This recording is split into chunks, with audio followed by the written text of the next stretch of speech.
कैसा है फूलों की डांटी कैसा नगीना जिसका ऐसा नगीना जिसका ऐसा महादेव अयलन तिबेरा जिसका ऐसा महादेव अयलन तिबेरा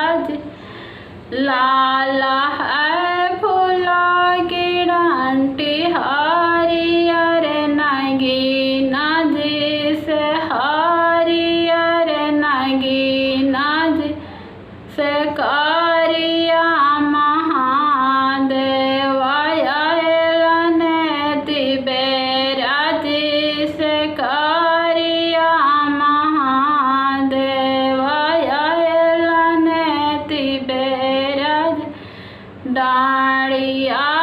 उघारी जब सियव समझावे जिस सियव समझावे जिस सासु जी के बतिया गौरा ईर्खा मातु रखी हाँ जिस गोतिन के बतिया गौरा बदला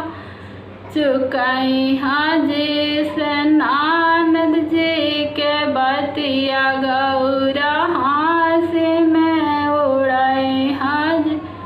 कैसा है फूलों की डांडी का